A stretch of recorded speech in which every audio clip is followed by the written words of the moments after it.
the Sustainability Management Master's Program, you are answering one simple question. Do you care about your future generation? If you care about your kids, their grandkids, then you care about sustainability. And a sustainability manager is someone who has the tools to make people understand how they can contribute towards developing a sustainable world. We have both part-time and full-time students. Our curriculum is 30 hours. Instead of thesis, we have a research project course and a seminar course which provides them with the kind of research background they will need to be successful in their job. At the same time, sustainability is not always everything about environment. It also relates to the business. They will take a sustainable business strategies course. They will take a project management course. Most of these courses are going to be taught by industry people, the people who are doing sustainability on a daily basis as a part of their job. Any organization that has a large number of employees and has a physical infrastructure, they will have to have a sustainability office. If you have the passion to develop and maintain a sustainable world, come to us and we will help you shape your passion into a career which will create an impact.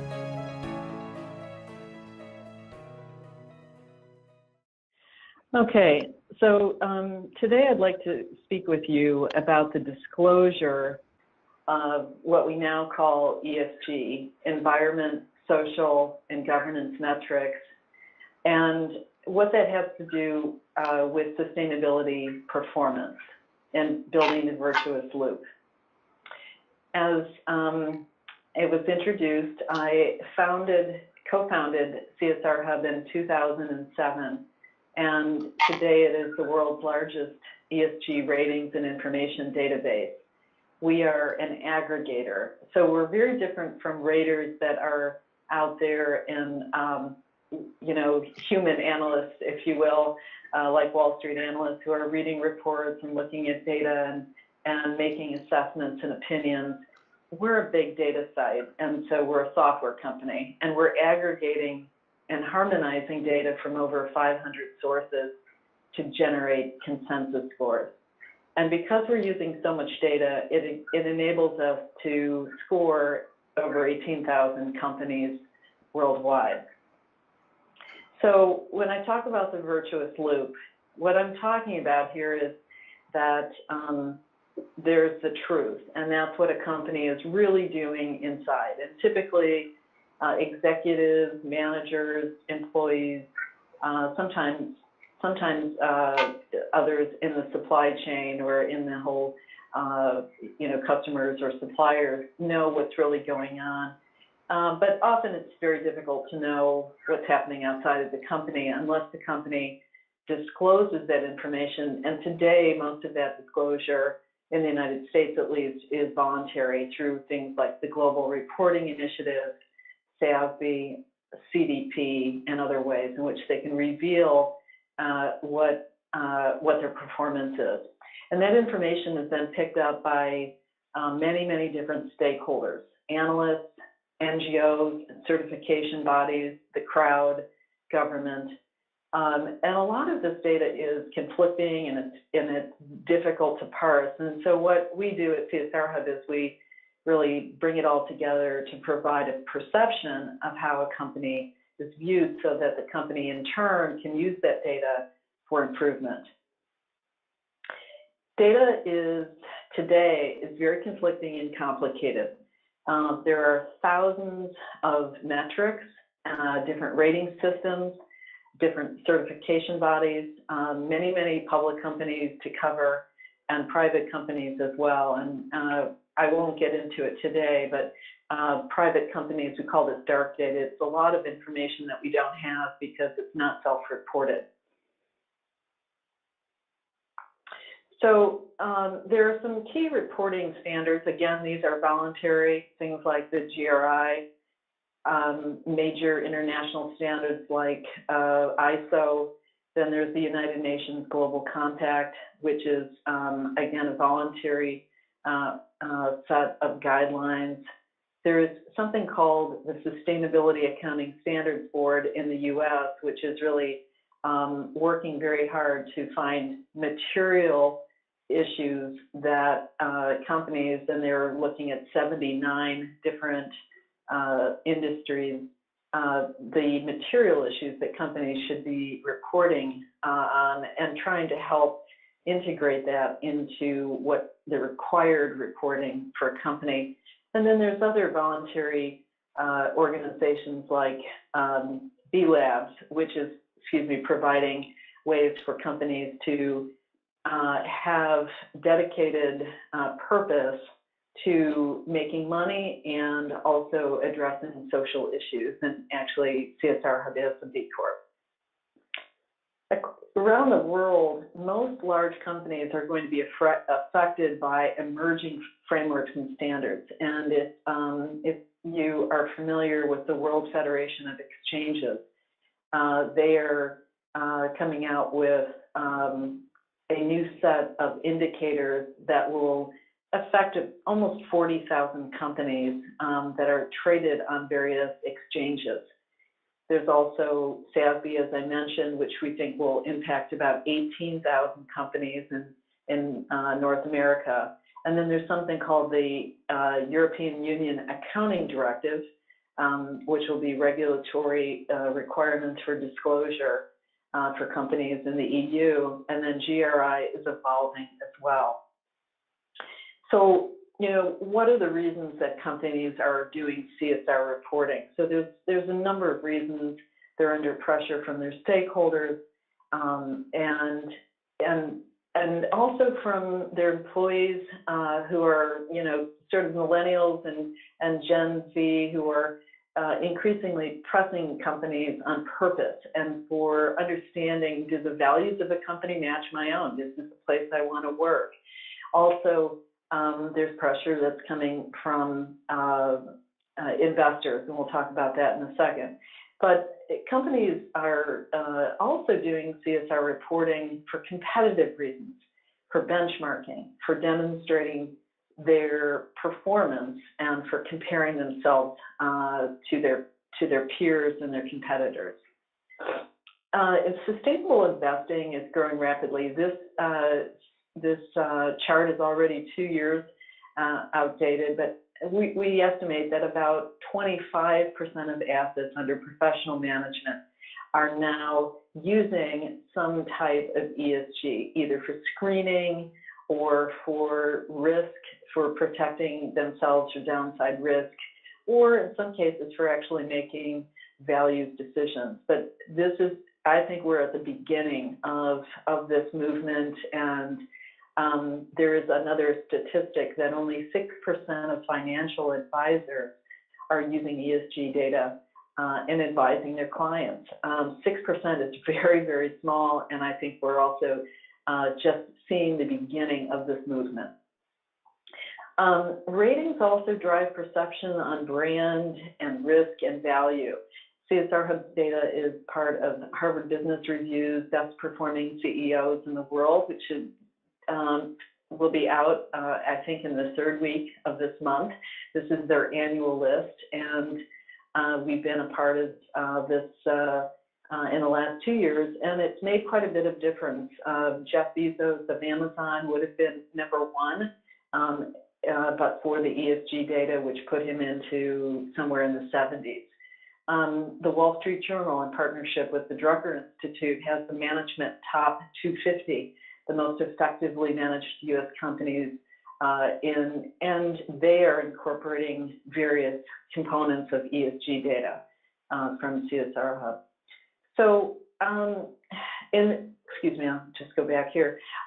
This is a fairly, I'm not sure how many of you, if this is brand new to you, but we like to talk about environment, social governance metrics in 3 different buckets.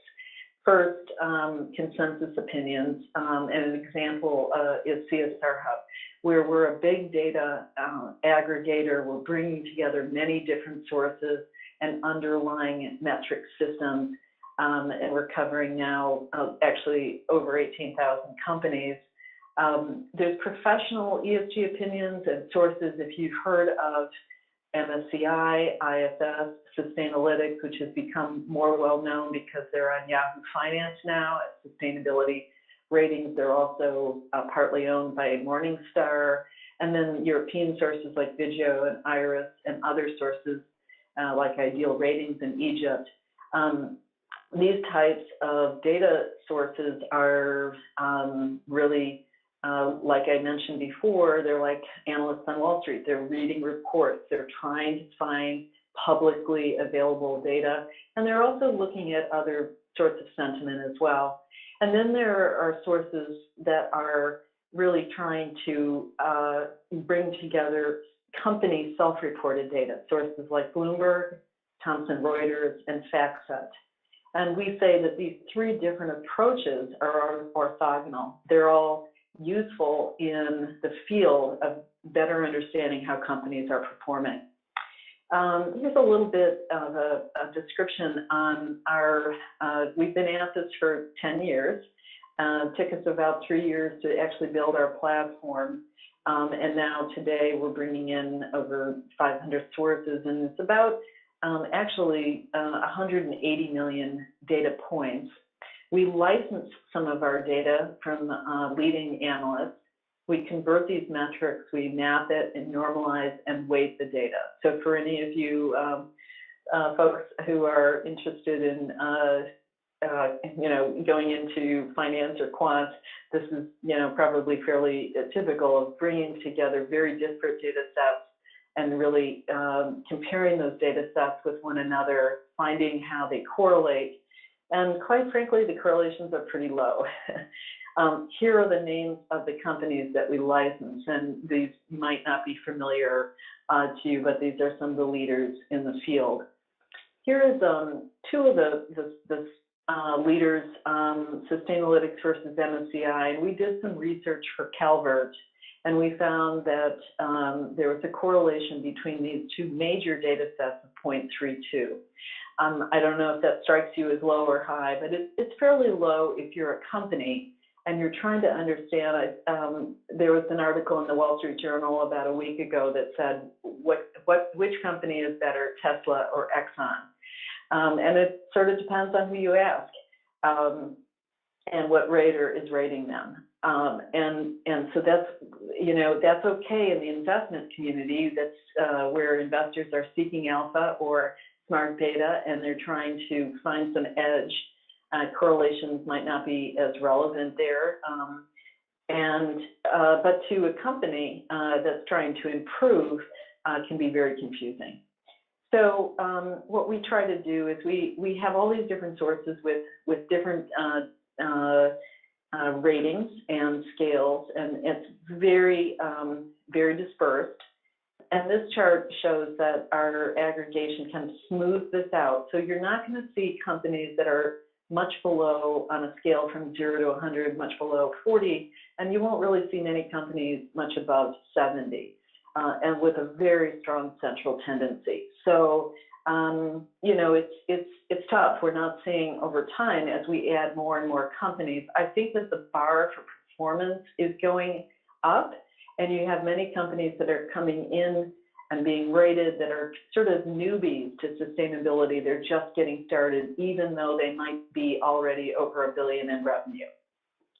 So what we do is we smooth out these extreme views at the company level, and here's an example of Intel. Intel is actually extremely highly rated, but you can see by this that, when you're looking at 78 sources, there's very different opinions on how a company should be perceived. We also connect, we look at our data set compared to other data sets to look at the correlations such as brand strength, reputational risk, digital communications, and the cost of credit. This cost of credit was a capstone project at Columbia University, master's level students, kind of looking at if you have a stronger ESG or sustainability performance, is your access to credit going to be easier? And there is some correlation there. So we're starting to see stronger connections between sustainability and operating issues. So as there's increasing pressure on reporting and transparency, there's a couple of questions. Is more disclosure better disclosure, and do companies who disclose more benefit from doing so? And this is important. Just last Thursday, CSRHub it launched a new app on the Bloomberg Terminal App Store, comparing Bloomberg's disclosure scores with CSRHub's performance scores. So if you're a Bloomberg subscriber, you'll have access to their ESG metrics on about 9,000 companies. You also have some parts of some other data sets at the high level. And this new tool, it combines the disclosure scores with our performance scores, and I'll show you what that looks like. So what Bloomberg does is it has 900 indicators. And these indicators are divided into environment, social, and governance. And what they do is they actually are scoring companies based on whether or not they have reported on a particular indicator. They're not reporting on how well they've done or how low their carbon footprint is or anything like that. They're just saying, hey, this company reported that it has 2 women on the board or X pounds of carbon. And you can see that expressed on the horizontal axis where the Bloomberg ESG metrics are disclosed. And then on the vertical axis, we have plotted CSRHub's overall ratings.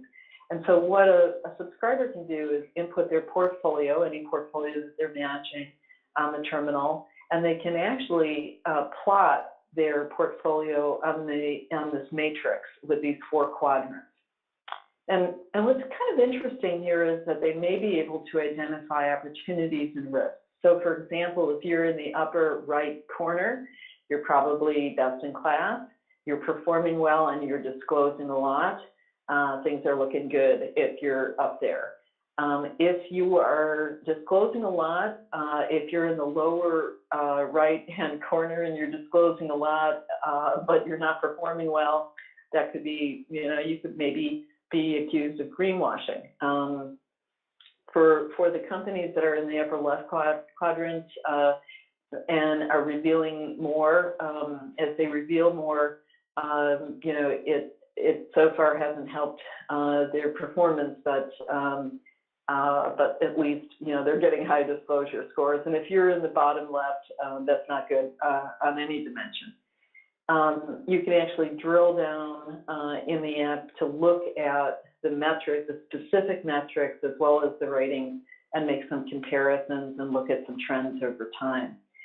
So companies are, I think, under pressure to tell their story, to report, and this pressure is gaining even on smaller companies because of the pressure on large companies to report on the sustainability of their supply chain. And so I think companies are increasingly involved in really a transparency and disclosure strategy.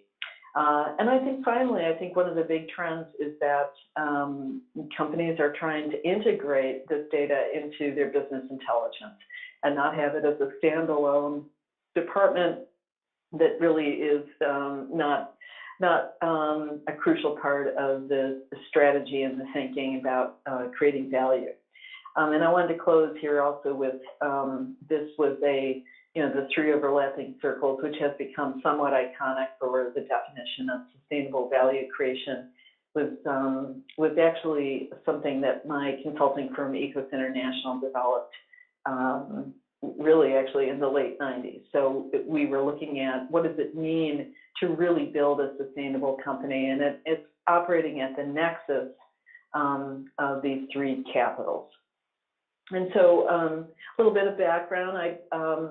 The person I co-founded CSRHub, we met at Harvard Business School. I've been in the sustainability movement now since 1996 when I started my consulting firm.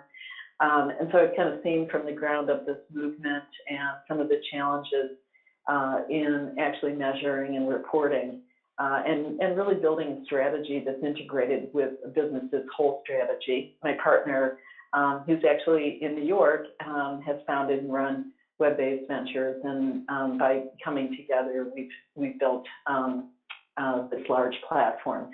of data. And as a B Corporation, our mission is to offer an accessible and standardized measure of ESG performance that really empowers our users to improve corporate social responsibility or performance. And we hope that our gateway to this data will make progressive social responsibility a norm that sustains businesses, society, and our planet. And so I'd like to switch over, and I'm going to just pause sharing my screen, and I think what I'll do is I'll give you a bit of a look-see into the website, if that's okay. Let's see here. Let's pull this up. Okay, great. So I'm going to resume. And can you see my screen? We're good? Yeah, we can see. Okay, great. So I am signed in as a professional subscriber, and I think one of the ways of just showing you the website is to actually just take a look at a company. And so I'm going to actually pull up a very well-known company and see if I can show you what the ratings look like. So I'm going to pull up Walmart, and obviously there's a lot of scrutiny on Walmart, a lot of pressure, many stakeholders, a lot of different entities rating this company. So if you look at our ratings here, we have rated on a scale of 0 to 100. We've rated Walmart as a 55. And we've taken social and broken it into two different categories: community and employees, and then environment and governance. And when we started CSRHub, we developed this fourth category schema because we actually found that there was a lot of social data. And so we wanted these sort of buckets, if you will, to be about even in terms of the amount of data. We also report on the special issues that might affect a company. We track 17 special issues.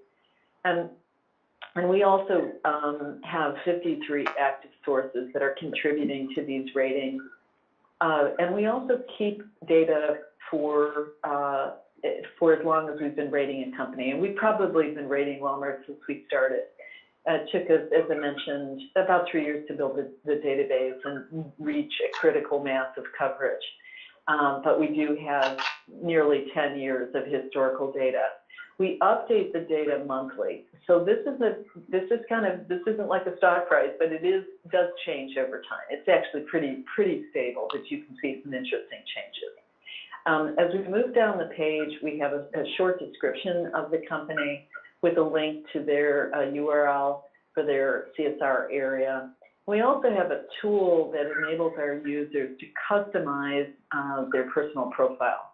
And we did that because what we found was that for many people, they have different opinions on things. Some people think that it's important to be into clean energy, and so they don't want to support high carbon technologies, coal, or maybe nuclear or other fracking. Or they may be pro or con animal testing, or they may have certain opinions on different things that differ. And so we wanted to build a way to customize people's preferences. And then what we do is we take these 4 categories and we actually divide them into 12 subcategories. And this is where you can see a little bit more richness. And when you look at these numbers, they all kind of look the same. They're all green.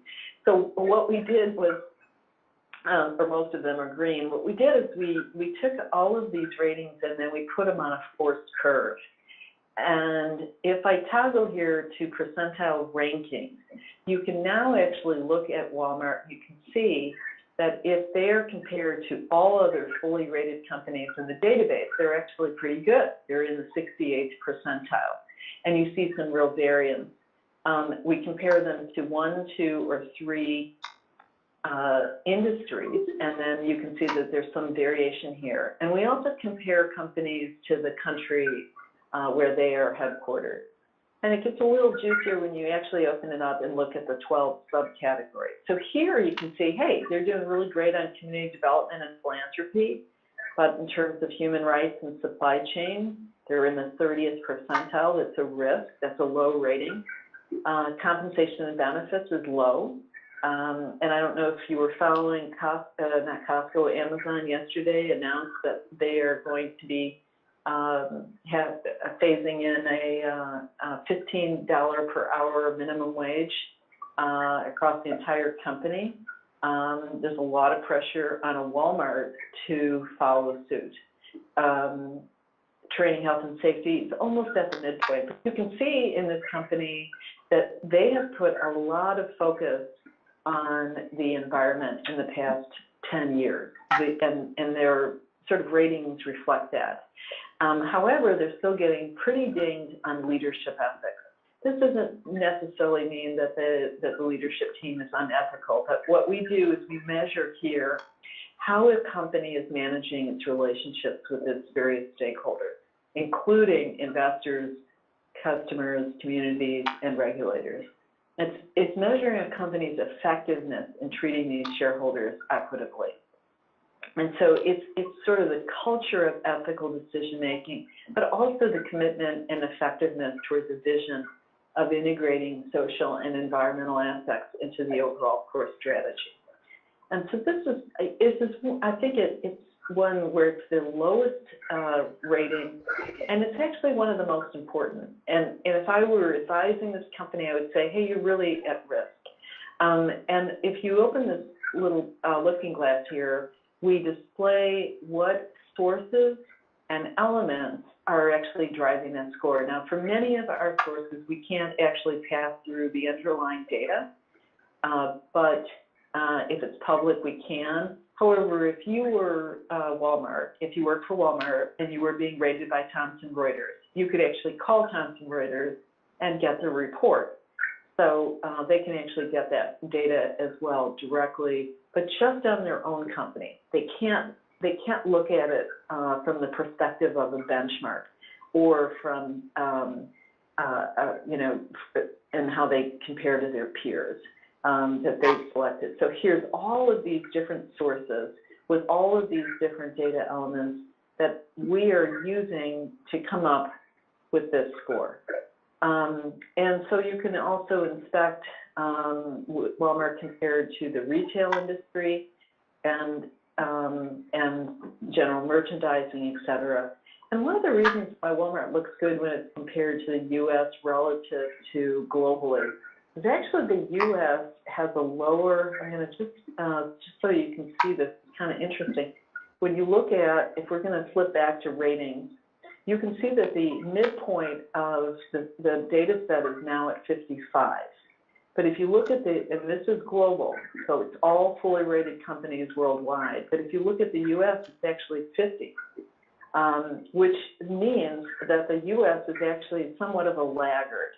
And certainly we're behind Europe, but we're behind other places as well. On the other hand, we are very U.S.-centric in this database. We have many, many companies in the U.S., and their range of performance varies greatly. We can look at Walmart's performance over time, both from ratings and rankings. And you can see that there's been some ups and downs, but you know they're doing better. We also have special issues, so they have good partner benefits. They're also a military contractor.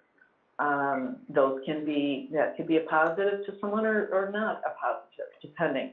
And here are the 53 active sources. These sources, we link back to all of these sources and try to be as transparent as possible in terms of who's out there that's reporting and what does that look like. For example, Glassdoor, I love Glassdoor because it's employee sentiment, and we pick up the ratings on the CEO and how people feel about working at the company. This is what we'd call a crowdsource. And so there's all these different data sources, and we keep all the inactive or aged out data. And one thing to remember about CSR data or ESG data is pretty much backward looking. This isn't like Some of our sources are reporting to us when there's, like I just got an alert from one of our sources saying that Tesla has been fined, as well as Elon Musk, something like $20 million because of false statements around taking the company private or something like that. So we'll get a downgrading of Tesla. But most of the time, these sources are really actually annual, and they're actually updating their ratings fairly infrequently, and they're looking backward at a company's report. So the so-called virtuous loop that I talked about, it takes time for improvement, but it happens. And we had and then here in this last section of the page is data values that are from public sources that we can pass through. So for example, here's 2020 women on board. Walmart has 18% of its board are women. And if you have noticed in the last few days, California just announced that it will be a law. If you're a publicly traded company in the state of California, you will need to have one woman on your board at least, and so on. And so there's all of this data. And what we found is over time, this data, as I mentioned, is that now 180 million data points. We've developed some dashboards and some tools so that that our subscribers can really handle this data and work with it for benchmarking. So I'll kind of pause there and see. I'm gonna actually pull up a dashboard, but it might be great if at this point you have a chance to kind of think of any questions that might have come to you, or if you want to go back on the Walmart. But I'll just show you quickly a dashboard here that we just built for a client. This is oh, hi, I can see you, that's funny. Yeah. This dashboard just takes companies, and this was actually a group that's looking at top companies in the world, and they're looking at different ways to look at the scores. And here's, so basically what we try to do is export this data into macro-enabled Excel dashboards that give people the ability to look at a heat map and have some sense of how do these companies compare and where are some of the weaknesses. In some cases, we don't have ratings, as I mentioned. So I'll just pause there and see if this is a good moment for questions. Yes, Cynthia, if you can go back to that website, the database. Sure, I'll go back. I'll do you said go back to the website? Yes, your database. Okay. And the Walmart example, one of the things as a layman, how do we get access to this? How do you get? Did you say? I can kind of hear the question, that it's kind of breaking up. If you could come closer to your Is this audio. better? Yeah, That's a little bit better. Okay. So my question is this website, you have to subscribe to get into, right? This website is a public website, but you're actually seeing a subscriber view. So in order to look at all this data, so for example, if I signed out and I was just coming in here as a guest, we would actually show this.